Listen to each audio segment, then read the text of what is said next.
morning. So let's do one problem. Final accounts of life insurance companies. So the following balances appeared in the books of Happy Mutual Assurance Society Limited as on 31st March 2020. നിങ്ങൾക്ക് തന്നിരിക്കുന്നത് ഒരു trial balance ഉണ്ട്, അതിൻ്റെ കൂടെ കുറേ അഡ്ജസ്റ്റ്മെൻറ്റും തന്നിട്ടുണ്ട്. You are asked to prepare final accounts of life insurance company. Final accounts എന്ന് പറയുമ്പോൾ റവന്യൂ അക്കൗണ്ട് വേണം, profit and loss account and a balance sheet. അപ്പോൾ നമുക്ക് നോക്കാം.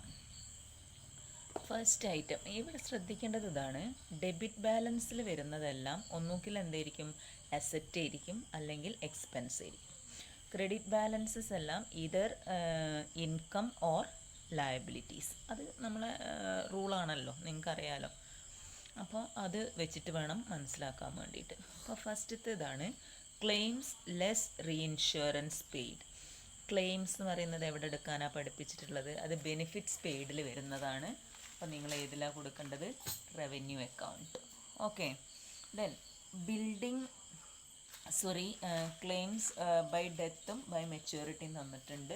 രണ്ടും റവന്യൂ അക്കൗണ്ട് പ്രിപ്പയർ ചെയ്യുമ്പം ബെനിഫിറ്റ്സ് പെയ്ഡിൽ എടുത്തോളാം. ഓക്കെ. ദെൻ ആനുറ്റീസും എന്ത് തന്നെയാണ്, ബെനിഫിറ്റ്സ് പെയ്ഡ്. ഇവിടെ ശ്രദ്ധിക്കണം, റുപ്പീസ് ഇൻ ലാക്സിലാണ് കേട്ടോ എല്ലാം. അപ്പോൾ നിങ്ങളും എഴുതുമ്പോൾ റുപ്പീസ് ഇൻ ലാക്സിന് മുകളിൽ കൊടുത്താൽ മതി, ഈ എമൗണ്ട് തന്നെ കൊടുത്താൽ മതി. അഡ്ജസ്റ്റ്മെൻറ്റിൽ എത്തുന്ന സമയത്ത് അവിടെ ഫുൾ എമൗണ്ട് കൊടുത്തിട്ടുണ്ടെങ്കിൽ അതും എന്താക്കുക, ഇതേപോലെ ആക്കി കൊണ്ടുവരിക. ഓക്കെ. ലാക്സ് ഒഴിവാക്കിയിട്ട് ഇതേപോലെ ആക്കിയിട്ട് വേണം ആഡ് ചെയ്യാനും ലെസ് ചെയ്യാനും. ഇനി furniture and office equipment at cost 40 lakh bought during the year.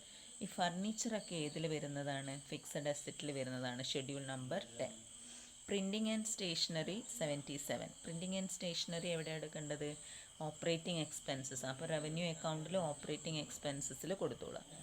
Cash with bank, cash in hand.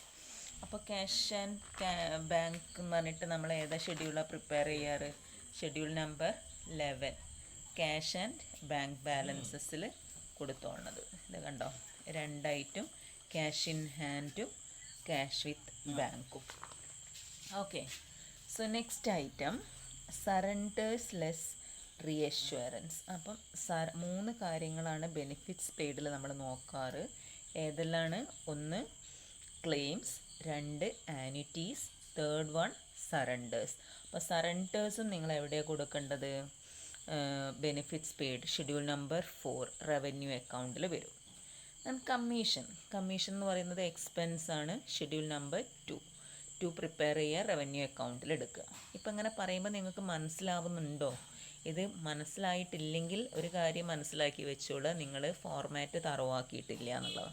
Format തറവാക്കിയാൽ മാത്രമേ ഞാൻ ഷെഡ്യൂൾ നമ്പർ 2 എന്ന് പറയുമ്പം അത് റവന്യൂ അക്കൗണ്ടാണ്, ബാലൻസ് ഷീറ്റിൽ എത്തുന്ന സമയത്ത് ഷെഡ്യൂൾ നമ്പർ 5 മുതലാണെന്നുള്ളത് മനസ്സിലാക്കാൻ പറ്റുള്ളൂ. Then expenses of management 3100. Expenses of management എന്ന് പറയുമ്പം അത് ഓപ്പറേറ്റിംഗ് എക്സ്പെൻസസിൽ കാണിക്കണം, ഷെഡ്യൂൾ നമ്പർ 3. സൺട്രി ഡെപ്പോസിറ്റ്സ് വിത്ത് ഇലക്ട്രിസിറ്റി കമ്പനി. അപ്പം സൺട്രി ഡെപ്പോസിറ്റ്സ് ഒക്കെ ഇത് ഒന്നുകിൽ അസറ്റ് ആയിരിക്കും, അല്ലെങ്കിൽ എന്താ എക്സ്പെൻസ് ആണ്. അപ്പോൾ ഈ സൺട്രി ഡെപ്പോസിറ്റ് എന്ന് പറയുന്നതൊന്നും എന്തായാലും എക്സ്പെൻസ് അല്ല, അതെന്തായിട്ടാണ് വരിക, അസറ്റായിട്ടാണ് വരിക. അസറ്റിൽ ഏത് ഷെഡ്യൂളിൽ കാണിക്കണം എന്നുള്ളതാണ് അടുത്ത കൺഫ്യൂഷൻ. അപ്പോൾ ഈ സൺട്രി എക്സ്പെൻസസ് എന്നല്ല പറയുന്നത്. അപ്പോൾ സൺട്രി ഇൻവെസ്റ്റ്മെൻ്റ് ആയിട്ട് സൺട്രി എന്താ പറയുന്നത്, സൺട്രി ഡെപ്പോസിറ്റ്സ് ആണ്. അപ്പോൾ ഇതിലാണ് കൊടുക്കുക, ബോറോയിങ്സിലാണ് കാണിച്ചിരിക്കുന്നത്. ഉണ്ടോ, schedule number 7. Okay. Then next comes advance payment of income tax. അപ്പോൾ അഡ്വാൻസ് പേയ്മെൻറ്റ് ഓഫ് ടാക്സ് ആണ് അഡ്വാൻസസിൽ കാണിച്ചോളുക.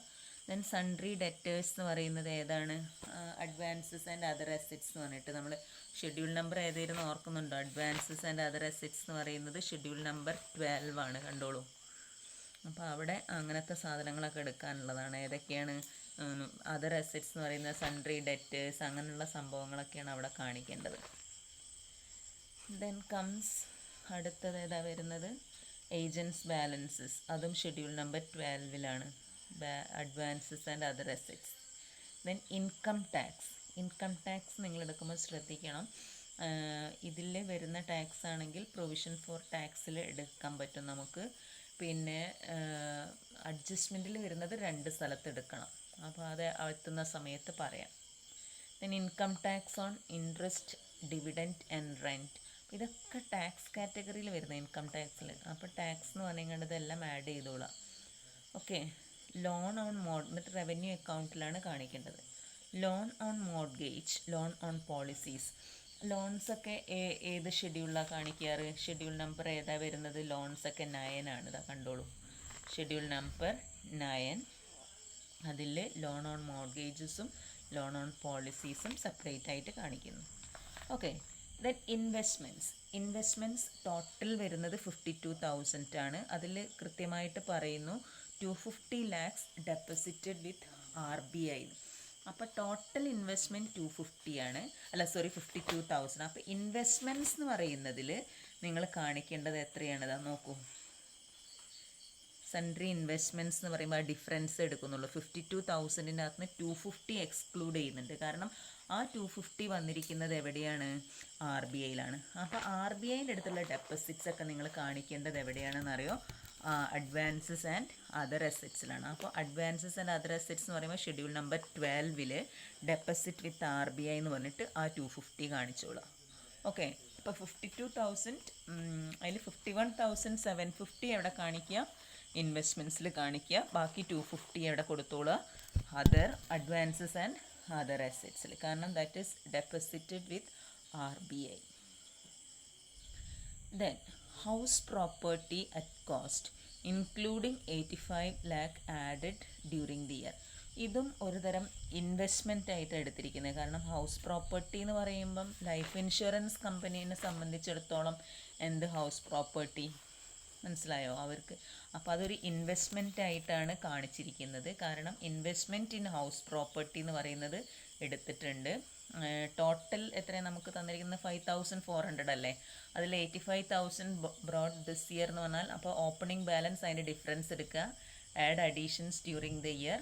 അതിൽ നിന്ന് ഡിപ്രീസിയേഷൻ തന്നിട്ടുണ്ടെങ്കിൽ മൈനസ് ചെയ്യണം. ഡിപ്രീസിയേഷനൊക്കെ വരുന്നുണ്ട്, അത് എത്തുന്ന സമയത്ത് പറയാം. Okay. Come to credit side. Credit സൈഡിലെ first item life assurance fund at the beginning of the year. അപ്പോൾ ലൈഫ് അഷുറൻസ് ഫണ്ട് നമ്മൾ എവിടെ എടുക്കൽ? ഷെഡ്യൂൾ നമ്പർ 6 റിസർവ്സ് ആൻഡ് സർപ്ലസിൽ. Premium less reinsurance. പ്രീമിയം നമ്മൾ കാണിക്കാറ് റവന്യൂ അക്കൗണ്ടിലാണ്, schedule number 1. Claims less reassurance outstanding at the beginning of the year. അതായത് claims outstanding ആണ് തന്നിരിക്കുന്നത്. അപ്പോൾ ഔട്ട്സ്റ്റാൻഡിങ് ക്ലെയിംസ് എന്ത് ചെയ്യാനാ? കറൻറ്റ് ഇയറിൻ്റെത് ആഡ് ചെയ്യും, പ്രീവിയസ് ഇയറിൻ്റെത് ലെസ് ചെയ്യാനാണ് നമ്മൾ പഠിച്ചത്. അപ്പോൾ ഇത് ഓപ്പണിംഗ് എന്ന് പറയുമ്പോൾ നമ്മളത് പ്രീവിയസ് ഇയർ ആയിട്ട് കണക്കാക്കുക ചെയ്യുക. അപ്പോൾ അത് ലെസ് ചെയ്യാനുള്ളതാണ് ക്ലെയിംസിൻ്റെ കൂടെ. ഓക്കെ. ദെൻ രണ്ടും ക്ലെയിംസ് ബൈ ഡെത്തും ഉണ്ട്, ക്ലെയിംസ് ബൈ മെച്യൂരിറ്റി ഉണ്ട്. Then credit balances pending adjustment. ഇത് ക്രെഡിറ്റ് ബാലൻസസ് എന്ന് പറയുന്നത് ഞാൻ പറഞ്ഞു, ക്രെഡിറ്റ് ബാലൻസസ് ഒന്നുകിൽ ലയബിലിറ്റി ആയിരിക്കും അല്ലെങ്കിൽ ഇൻകം ആയിരിക്കും. അപ്പോൾ ഇത് ക്രെഡിറ്റ് ബാലൻസ് പെൻഡിങ് അഡ്ജസ്റ്റ്മെൻറ്റ് എന്നുള്ളത് നമ്മൾ ഏതിലാണ് എടുക്കേണ്ടത്? കറൻറ്റ് ലയബിലിറ്റീസിൽ കാണിക്കാം നിങ്ങൾക്ക്. Okay. Then consideration four annuity granted. അത് ഇൻകമാണ്, അതർ ഇൻകത്തിൽ എടുക്കാൻ പറഞ്ഞിട്ടുണ്ടല്ലോ റവന്യൂ അക്കൗണ്ടിൽ. അപ്പോൾ അതിൽ കാണിച്ചോളാം. Then interest, dividend and rent. Premium കഴിഞ്ഞിട്ടുണ്ടെങ്കിൽ അടുത്തത് അതാണ് ഇൻട്രസ്റ്റ്, ഡിവിഡൻറ്റ് ആൻഡ് റെൻറ്റ് 1,800. ഇതിൻ്റെ കൂടെ എന്തെങ്കിലും അഡ്ജസ്റ്റ്മെൻറ്റ് ഉണ്ടെങ്കിൽ അതും കൂടെ ചെയ്തിരിക്കണം. Okay. Registration fees also other income. അപ്പോൾ ഈ കൺസിഡറേഷൻ ഫോർ ആനുറ്റീസ് ഗ്രാൻറ്റഡും രജിസ്ട്രേഷൻ ഫീസും ഒക്കെ അതർ ഇൻകത്തിലാണ് റവന്യൂ അക്കൗണ്ടിൽ കാണിക്കേണ്ടത്. Next sundry deposits. Sundry deposits എന്ന് പറയുമ്പം ലയബിലിറ്റി ആയിട്ടാണ് നമ്മൾ കാണിക്കുക. അപ്പോൾ ലയബിലിറ്റി ബോറോയിങ്സിൽ കാണിച്ചോളൂ സൺട്രി ഡെപ്പോസിറ്റ്സ്. പിന്നെ ടാക്സേഷൻ പ്രൊവിഷൻ, ഇത് ക്രെഡിറ്റ് ബാലൻസ് ആയതുകൊണ്ട് മൈനസ് ചെയ്യാനുള്ളതാണ്, റീഫണ്ട് ആയിരിക്കും. ദെൻ പ്രീമിയം ഡെപ്പോസിറ്റ്സ് പറയുന്നുണ്ട്, അതും ഏതിലാണ് കാണിക്കേണ്ടത്? ബോറോയിങ്സിലാണ്, schedule number 7. Then sundry creditors current liability ആയിട്ട് എടുത്തോളുക. Contingency reserve, reserves and surplus, schedule number 6. Furniture and office equipment ഡിപ്രീസിയേഷനാണ്, അതിൻ്റെ ഡിപ്രീസിയേഷനാണ്, ബിൽഡിങ്ങിൻ്റെയും ഡിപ്രീസിയേഷൻ. അപ്പോൾ ഡിപ്രീസിയേഷൻ ഈ വർഷത്തെ തന്നിട്ടുണ്ടെങ്കിൽ ഇത് ഓപ്പണിംഗ് ബാലൻസ് ആയിട്ട് ആഡ് ചെയ്തിട്ട് find out total depreciation and deduct the total. Okay, total depreciation minus ചെയ്തോളാം. ഇനി നിങ്ങളോട് പറഞ്ഞിരിക്കുന്നത് അഡ്ജസ്റ്റ്മെൻറ്റ്സ് തന്നിട്ടുണ്ട്. Claim less reassurances outstanding at the end of the year by death by maturity. അതായത് ഔട്ട്സ്റ്റാൻഡിങ് ക്ലെയിംസ് തന്നിട്ടുണ്ട് at the end of the year. ഞാൻ പറഞ്ഞല്ലോ, claims outstanding at the end of the year add ചെയ്യുക, claims outstanding at the beginning of the year less ചെയ്യുക. Beginning of the year നമുക്ക് credit ബാലൻസിൻ്റെ കൂടെ തന്നിട്ടുണ്ട്, ഇത് ഇവിടെയും തന്നിട്ടുണ്ട്. അപ്പോൾ ഇത് രണ്ട് സ്ഥലത്ത് കാണിക്കണം. ഇത് രണ്ടും ആഡ് ചെയ്യുക, കൺസേൺഡ് ഇതിൻ്റെ കൂടെ ക്ലെയിംസിൻ്റെ കൂടെ ആഡ് ചെയ്യുക. Then it is again shown as outstanding claim എന്ന് പറയുമ്പം ഇറ്റ് ഈസ് എൻ ലയബിലിറ്റി. അപ്പോൾ കറൻറ്റ് ലയബിലിറ്റീസിൽ കാണിച്ചോളാം. Then expenses outstanding expenses add ചെയ്യണം എന്നറിയാം. പ്രീപെയ്ഡ് എക്സ്പെൻസസ് ആണെങ്കിൽ ലെസ് ചെയ്യാം. അപ്പോൾ നമുക്കൊരു എക്സ്പെൻസസ് തന്നിട്ടുണ്ട് അവിടെ, അതിൻ്റെ കൂടെ അഡ്ജസ്റ്റ് ചെയ്യാനുള്ളതാണ് ഈ രണ്ട് സാധനം. പിന്നെ രണ്ട് സ്ഥലത്ത് കാണിക്കണമല്ലോ. അപ്പോൾ ഔട്ട്സ്റ്റാൻഡിങ് എക്സ്പെൻസസ് എവിടെയാണ് കാണിക്കാറ്? കറൻറ്റ് ലയബിലിറ്റി ആയിട്ട് കാണിക്കുക. പ്രീപെയ്ഡ് എക്സ്പെൻസസ് ഏതിലും കാണിക്കുക? അതർ അസറ്റ്സിലും കാണിക്കുക. കറൻറ്റ് അസറ്റ് ആയിട്ടാണ്, അപ്പോൾ അതർ അസറ്റ്സ് എന്ന് പറഞ്ഞിട്ടാണ് നമ്മൾ കാണിക്കുന്നത്. And provide ₹45 lakhs for depreciation on building. അപ്പോൾ ബിൽഡിങ്ങിൻ്റെ ഡിപ്രീസിയേഷൻ തന്നിട്ടുണ്ട്, ഫർണിച്ചറിൻ്റെ ഡിപ്രീസിയേഷൻ തന്നിട്ടുണ്ട്, പിന്നെ 110 lakh ഫോർ ടാക്സേഷൻ. അപ്പോൾ പ്രൊവിഷൻ ഫോർ ടാക്സേഷൻ എന്ന് പറയുന്നത് 110 ആണ്. അപ്പോൾ ഈ ടാക്സ് രണ്ട് സ്ഥലത്ത് കാണിക്കണം. അതായത് നേരത്തെ കുറേ ടാക്സുകൾ തന്നല്ലോ, അതിൻ്റെ കൂടെ ഇത് ആഡ് ചെയ്യാൻ വേണം. പിന്നെ നമ്മളെ ബാലൻസ് ഷീറ്റിൽ പ്രൊവിഷൻസ് എന്ന് പറഞ്ഞിട്ടൊരു ഷെഡ്യൂൾ ഉണ്ടല്ലോ, പ്രൊവിഷൻസ് എന്ന് പറയുന്ന ഷെഡ്യൂൾ നമ്പർ 14, അതിൽ ഈ 110 വീണ്ടും കാണിക്കണം. Okay, then premium outstanding is given. അപ്പോൾ ഔട്ട്സ്റ്റാൻഡിങ് പ്രീമിയം എന്താ ചെയ്യേണ്ടത്? പ്രീമിയത്തിൻ്റെ കൂടെ ആഡ് ചെയ്യാനുള്ളതാണ്. എഗെയിൻ പ്രീമിയം ഔട്ട്സ്റ്റാൻഡിങ് എന്ന് പറയുന്നത് ഒരു അസറ്റാണ്. അപ്പോൾ ഏത് അസറ്റിൻ്റെ കൂടെ ഇടും? കറൻറ്റ് അസറ്റ് രണ്ട് ഹെഡിലാണ് വരിക, ക്യാഷും പിന്നെ അഡ്വാൻസസ് ആൻഡ് അതർ അസറ്റ്സ് എന്ന് പറഞ്ഞിട്ട്. അപ്പോൾ ആ അഡ്വാൻസസ് ആൻഡ് അതർ അസറ്റ്സിലാണ് പ്രീമിയം ഔട്ട്സ്റ്റാൻഡിങ് കാണിക്കേണ്ടത്. അതേപോലെ തന്നെ കമ്മീഷൻ ഔട്ട്സ്റ്റാൻഡിങ്ങും. അപ്പം രണ്ട് സ്ഥലത്ത് ഈ രണ്ട് സാധനം കമ്മീഷൻ്റെ കൂടെ ആഡ് ചെയ്യുക, അതേസമയം ഏതിൽ കാണിക്കാൻ വേണം? അഡ്വാൻസസ് ആൻഡ് അതർ അസറ്റ്സിൽ കാണിക്കണം. ഇനി interest, dividend and rents outstanding rent എന്ത് ചെയ്യണം? നേരത്തെ ഒരു റെൻറ്റ് തന്നല്ലോ, ആ റെൻറ്റിൻ്റെ കൂടെ ഔട്ട്സ്റ്റാൻഡിങ് റെൻറ്റ് ആഡ് ചെയ്യുക. At the same time this is again shown as a എന്താണ്? ഈ ഇൻട്രസ്റ്റ്, ഡിവിഡൻഡ് എന്നൊക്കെ പറയുന്ന എക്സ്പെൻസ് ആണ്. ഔട്ട്സ്റ്റാൻഡിങ് എക്സ്പെൻസ് ആയതുകൊണ്ട് കറൻറ്റ് ലയബിലിറ്റി ആയിട്ട് കാണിക്കാം. ഇൻകം ആണെങ്കിൽ തിരിഞ്ഞു വരും കേട്ടോ. ഇൻകം അല്ല ഇത്, ഇൻട്രസ്റ്റ് ഡിവിഡൻഡ് എന്നൊക്കെ പറഞ്ഞുകൊണ്ട് തന്നിരിക്കുന്നത് ഇൻകം ആണ്, സോറി. അപ്പോൾ ഔട്ട്സ്റ്റാൻഡിങ് ഇൻകം ആണ്. ഔട്ട്സ്റ്റാൻഡിങ് ഇൻകം ഏതിലാണ് കാണിക്കേണ്ടത്? അഡ്വാൻസസ് ആൻഡ് അതർ അസറ്റ്സ് എന്ന് പറഞ്ഞിട്ട് കാണിക്കണം. Then interest and rent accrued interest എന്ന് പറയുന്നത് 350 lakhs തന്നിരിക്കുന്നു. അപ്പോൾ ഈ എക്രൂഡ് ഇൻട്രസ്റ്റ് ഒക്കെ ഏതിലാണ് കാണിക്കേണ്ടത്? സെയിം ഷെഡ്യൂളിൽ തന്നെ 12ൽ കാണിച്ചിരിക്കണം. എക്രൂഡ് ഇൻകം ആണ്, അപ്പോൾ ഷെഡ്യൂൾ നമ്പർ 12ൽ. ഓക്കെ, ഇത്രയാണ് നമ്മളെ ഇത് വരുന്നത് പ്രോബ്ലം. ഇനി നമുക്ക് ഈ പ്രോബ്ലം എങ്ങനെ ചെയ്യാമെന്നുള്ളത് നോക്കാം. ഓക്കെ, അടുത്ത വീഡിയോ ആക്കി ഇടാം. അല്ല, നിങ്ങൾ ഒറ്റയ്ക്ക് ഇരുന്ന് ചെയ്യുക. വൈകുന്നേരം ആകുമ്പോഴേക്ക് എനിക്ക് ആൻസേഴ്സ് കിട്ടണം. നിങ്ങൾ അയച്ചു തരിക, എന്നിട്ട് ഞാൻ ആൻസർ അയച്ചു തരാം. ഓക്കെ.